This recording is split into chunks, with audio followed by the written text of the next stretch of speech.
Hey guys, welcome to a brand new episode, and today I'm doing something that I've been excited for since I had the idea for this video, and that is that I'm going to be interviewing the very first band that I was ever in.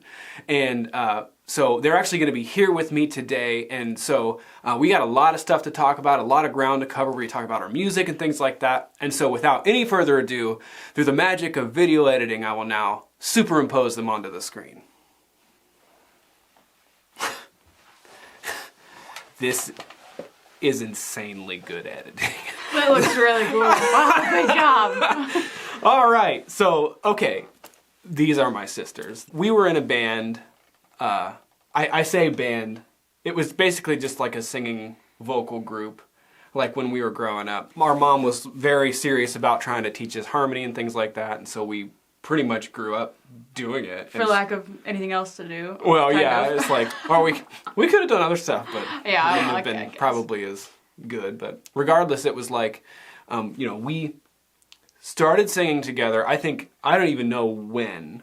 I can't put a number on it as far as that goes. All I know is that one of my earliest memories is Mom sitting at the piano, and she would teach you a part, and then she would teach you a part, and then she would teach me a part and sometimes it was on cassettes. Mm-hmm. Do you remember that? Yeah, the harmony parts, were on cassettes, and we'd have to listen to them on our own time. Yes. Yeah. And then when we'd come back together, we'd all sing together and do yes. So then we would bring all of these parts back together and try to just sing it. And sometimes we had to plug an ear or whatever, and over time it eventually just became natural. Yeah. Yeah, that's basically how we learned to do harmony.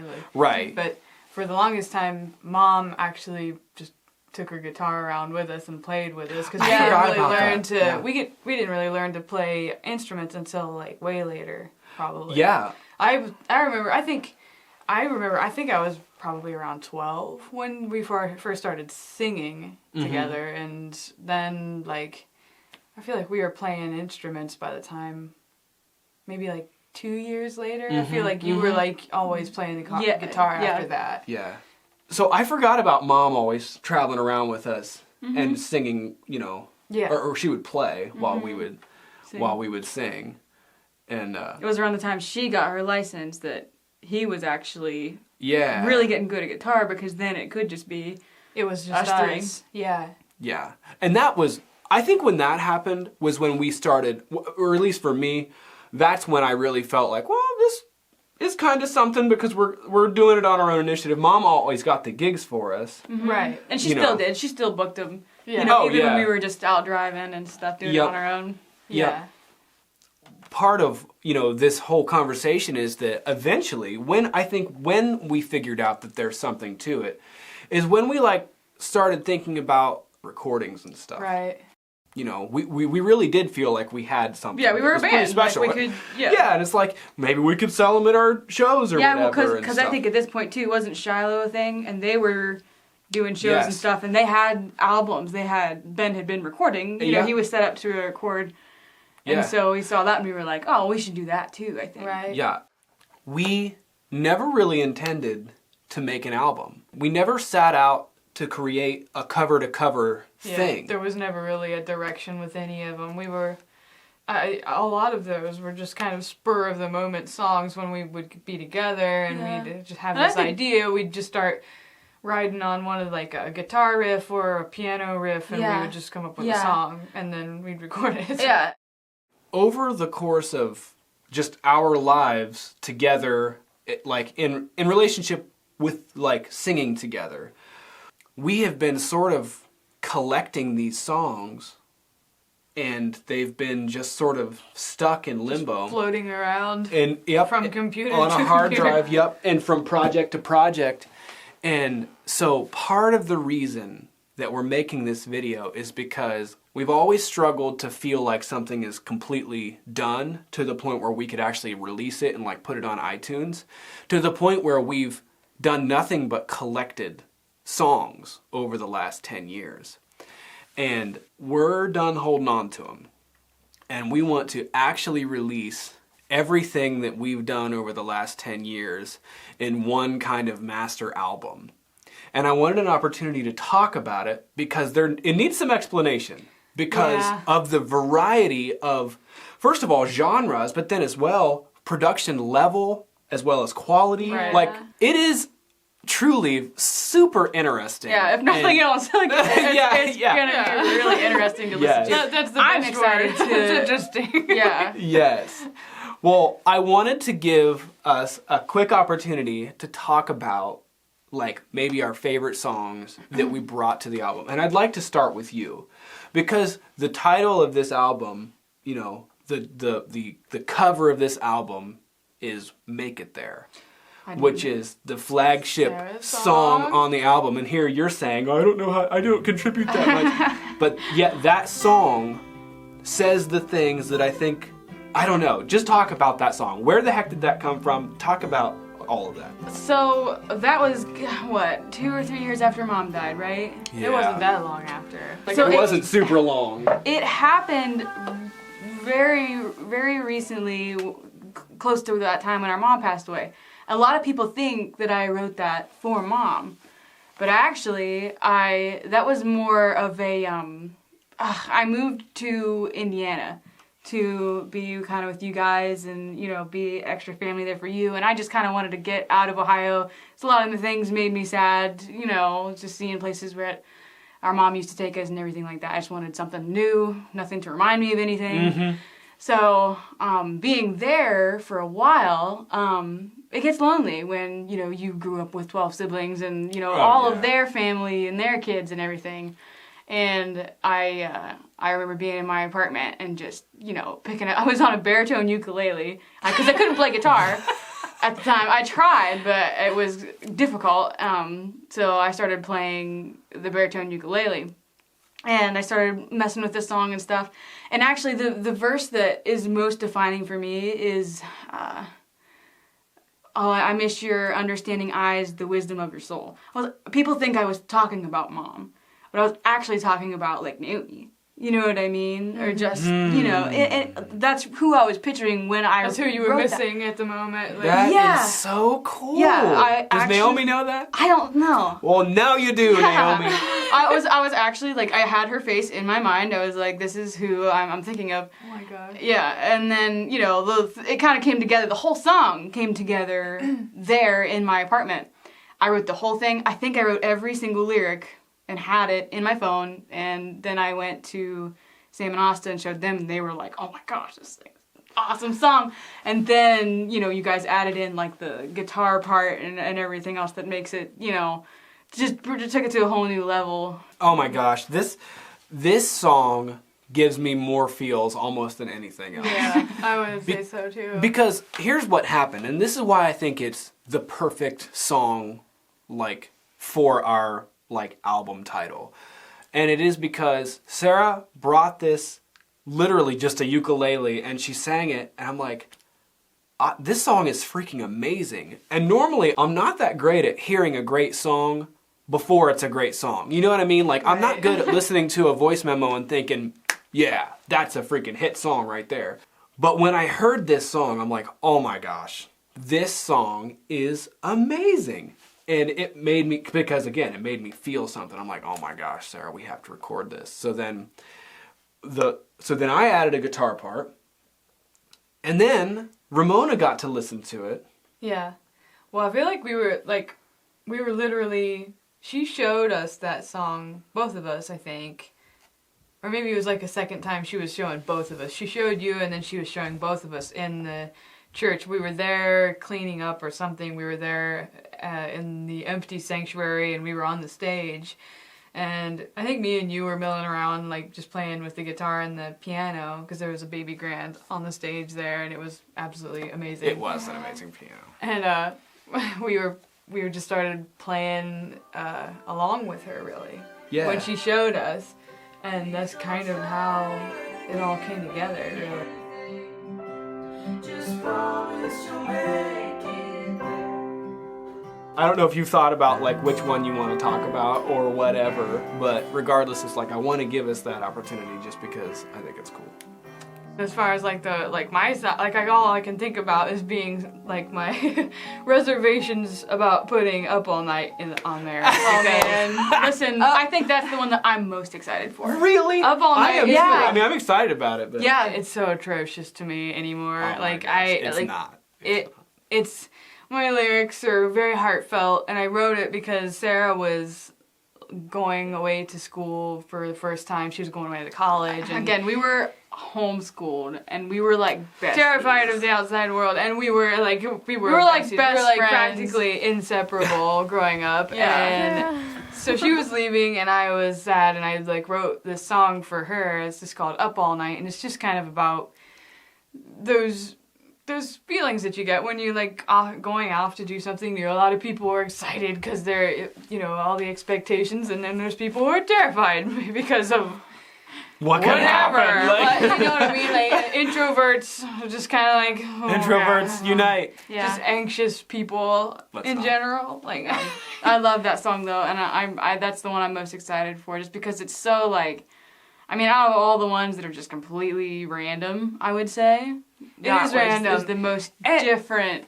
it feeling is song. different, and we recorded it with that same baby grand piano with which we recorded Make It There, and it's I was in love with that piano, and it just sounds amazing, and it's real, and I love that part about it, but like it's like, I don't know, it goes on forever, and like I don't know, I didn't feel like I didn't perform very well vocally on that song. Yeah. And It's awesome. so but it's an interesting look into, you know, Yeah, music creation. Because again, I think that was probably one that we were gonna do a lot more too. Right. And we just haven't had time to get back. Like, I wanted to do it so bad, but apparently we're just gonna put it on there. But it's one of those ones that's just I fought for this to be on. Yeah, No. like we've been, I did too. like, We fought. We've been arguing about this. Like, I don't want it on there. They want it on there. Watch and- this be the one that everybody freaks out about. Like, I want it. no. I just No, can't. I wait. sound like a screech owl the whole song, No. and like it.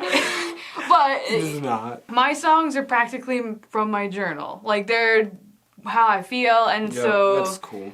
it makes sense that I'm a bit reluctant to share some of them. Maybe. I Oh don't yeah, know. I think that makes sense. Well, and I Yeah. think for this, I think we're getting over a lot of things by putting this out, and I think this. Hear me out. I think if we re-recorded these songs, we would lose something. Some of them, or Yeah. maybe even most of them. Yeah, because it is kind of like a journal in a sense. It's like those songs It is. meant something at that time, and you communicated that feeling that you were having at that Exactly. time. Exactly. We're all in different places now, Right. You know, like you we're couldn't. You could never recapture some of the spirit behind like certain vocals or certain riffs on your guitar. just like, the way you sang, even just the way you sang. back exactly. then. Like, I'm so interested to see what people are gonna think. I mean, it would be. I'm so excited Yeah. about the whole thing. What about you? What are you most excited for? Toy Car or Toy Car Therapy. I wrote that song out of an experience of someone dying that I really loved. And that was Willie Beans, who was our next door neighbor, Good friend to all of us. good friend to but- all of us, yeah, but best friends. I'll never forget the day I met him. I was down there one day just playing in the gravel, and there's Willie just there across the fence. And I think our conversation was something like, Hi. Do you want to come over? Yeah. I'll go ask my parents. Okay. So then literally I've never heard this story. so I went up and asked, and then we were best friends. That's just how it worked. did we just become best friends? Yeah. Oh my gosh, stepbrothers. But one of the things that we had in common was our love for Hot Wheel cars. And actually, You had an entire collection. I had an Like entire a collection. scary collection. I know, and then he had an entire collection, He which had was like another 4 scary. times bigger than mine. And I thought mine was big. When he passed away from cancer, I don't even remember what year it was. It was in high school. This song kind of came out of that. And when we talk about themes, we talk about Make It There, we talk about these different things. All of them kind of have threads that point toward like heaven, being reunited with people we love, There's a song on the album called Unbound, which is about my mom, about her being in heaven. So like that is a real theme that we have. Right. But just the line, toy cars bring comfort to me, because that's what you liked most. I suppose it's childish of me, but I still keep them close. That was true of me in high school, and it's actually still true of me today. I have them everywhere. And actually, this car is the same one, but I found it in the box. The same one. So this is a Camaro he had a white one, and Oh my I had gosh, an orange I one. remember. And then so I found it in the box. That's crazy. In the treasure box? No. Oh, we have the treasure box. But so I found it new in the box from however long ago. It still has the price tag on it that says 50 cents. That's how. I didn't even notice that. So when does. these were made, they were 50 cents. Were you paying like $4 for them now? I think I paid for this. I actually got it at a yard sale and paid like $2 for. So. Or no, it was $5. I paid $5 for this. Oh my gosh. But it was the Camaro. It's the Camaro. You know what I it's mean? the same one. Actually, hold on. I gotta see. I gotta see something. That's really cool. Yeah, that is. I knew that he had that. Like that car looks familiar.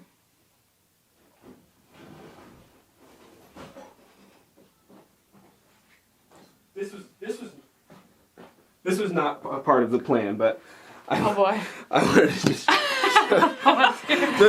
I can't believe you. this is a treasure box that we buried when we were little. But there's all kinds of goodies in Oh here. my gosh. Holy cow. This is from the Alpine Alpa. Yeah. Okay. Oh my Interesting. So that is gosh. relevant to the video, people. Okay. It's a little cuckoo clock. No. So let me show you this. I think this is awesome. Oh my gosh, they are the same. Look. This was mine that I had. Oh my gosh. And this was Willie's actual toy car. So That's crazy. I have his, and I have mine still. Oh my gosh. And it's part of the reason why I collect. Amazing. Like, I have Hot Wheel cars everywhere. Now I let Kanan play with. I let my son play with them. Wow. And honestly, We don't even have these time are the to only blow ones this that I even apart. really care about. Oh my gosh. Yeah. So cool. This is like a you remember salt that? shaker? Oh yeah, all of this stuff. Like, And like the old music box. Yep. And it's funny. We'll probably just bury this for my kids or our kids one day, like on a random piece of property somewhere. Yeah. But these right here, these will stay in.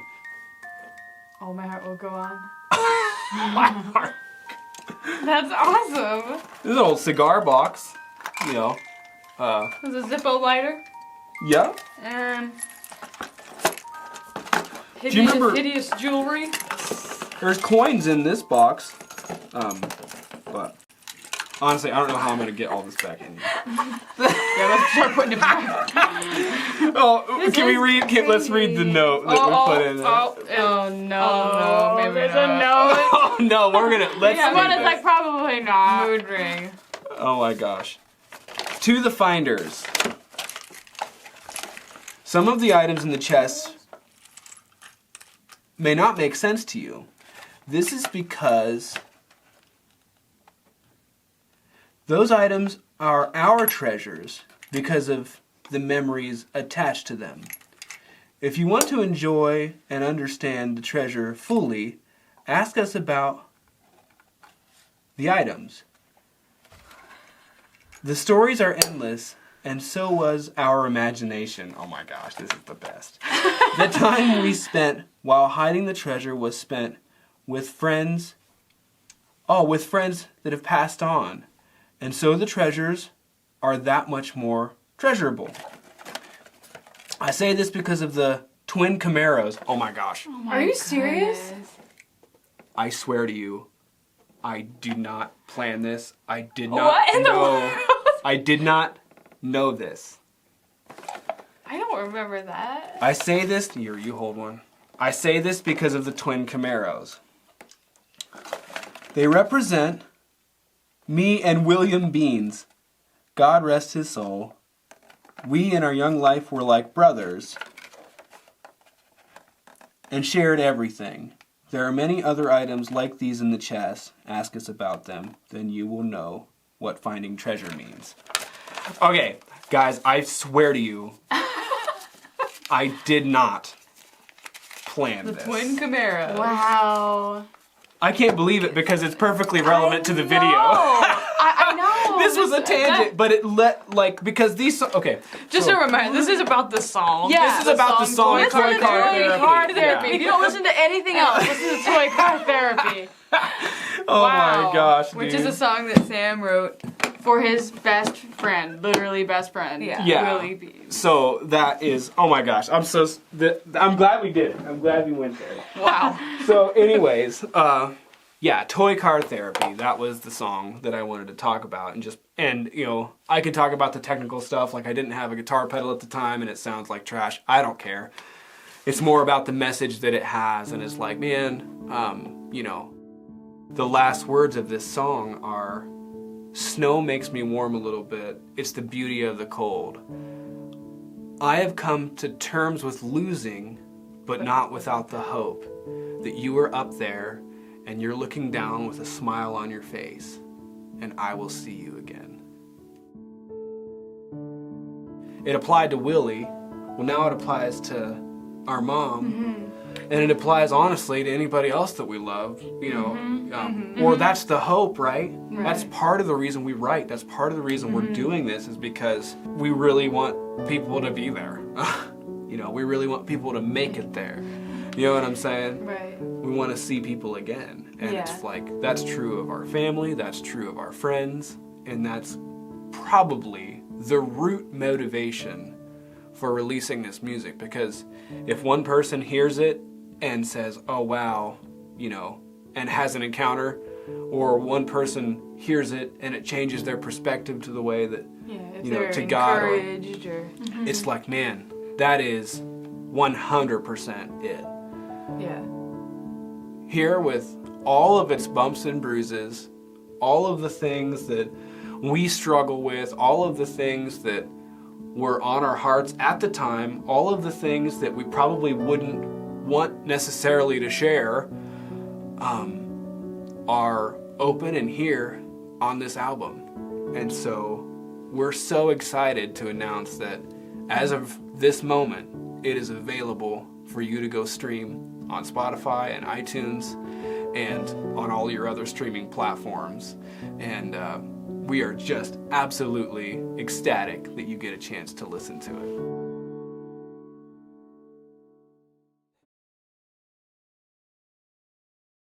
Well, Ramona and Sarah, thank you guys for being on the show, being on my YouTube channel.